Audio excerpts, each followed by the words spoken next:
ସ୍ୱାଧୀନତା ଦିବସ ଭାଷଣ।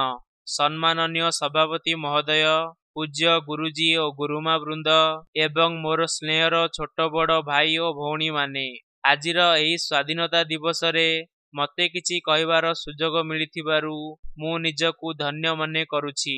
ଆମ ଦେଶ ଭାରତ 1947 ମସିହା ଅଗଷ୍ଟ ମାସ 15 ତାରିଖରେ ସ୍ୱାଧୀନତା ହାସଲ କରିଥିଲା। ଯେଉଁମାନେ ଆମ ଦେଶକୁ ସ୍ୱାଧୀନତା ଦେଇଥିଲେ ସେମାନେ ହେଉଛନ୍ତି ଜାତିର ପିତା ମହାତ୍ମା ଗାନ୍ଧୀ, ଲାଲ ଲଜପତ ରାୟ, ବାଲ ଗଙ୍ଗାଧର ତିଲକ, ବିପିନ ଚନ୍ଦ୍ର ପାଲ, ଗୋପବନ୍ଧୁ ଦାସ ଏବଂ ସୁଭାଷ ଚନ୍ଦ୍ର ବୋଷଙ୍କ ପରି ଅନେକ ସ୍ୱାଧୀନତା ସଂଗ୍ରାମୀ।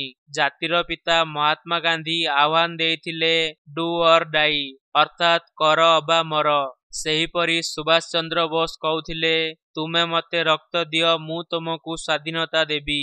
1942 ମସିହାରେ ମହାତ୍ମା ଗାନ୍ଧୀ ଭାରତ ଛାଡ଼ ଆନ୍ଦୋଳନ କରିଥିଲେ। ଶେଷରେ ମହାତ୍ମା ଗାନ୍ଧୀଙ୍କ ଅହିଂସା ନୀତିକୁ ମୁଣ୍ଡ ନୁଆଁଇ ବ୍ରିଟିଶ ସରକାର ଆମ ଦେଶ ଛାଡ଼ି ଚାଲି ଯାଇଥିଲେ।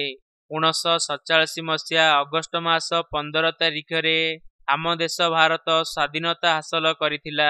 ସ୍ୱାଧୀନତା ଦିବସ ଦିନ ଯେଉଁ ଜାତୀୟ ପତାକା ଆମ ସମ୍ମୁଖରେ ଆକାଶରେ ଫରଫର ହୋଇ ଉଡ଼ିଥାଏ, ତାହା ଆମକୁ ସୂଚାଇ ଦିଏ ଯେ ଜାତୀୟ ପତାକାରେ ଯେଉଁ ତିନୋଟି ରଙ୍ଗ ଆମେ ଦେଖୁଛେ, ସେ ହେଉଛି ଶାନ୍ତି, ମୈତ୍ରୀ ଓ ପ୍ରୀତିର ପ୍ରତୀକ। ଆମେ ସମସ୍ତେ ଆଜିର ସ୍ୱାଧୀନତା ଦିବସରେ ସଂକଳ୍ପବଦ୍ଧ ହେବା ଉଚିତ ଯେ କିପରି ଆମେ ଆମ ଦେଶର ତଥା ଜାତିର ଗୌରବ ବଢ଼ାଇବା ସହ ବାହ୍ୟ ଶତ୍ରୁ କବଳରୁ ଦେଶକୁ ମୁକ୍ତ କରିବା। ଶେଷରେ ମୁଁ ଏତିକି କହି ବିଦାୟ ନେଉଛି।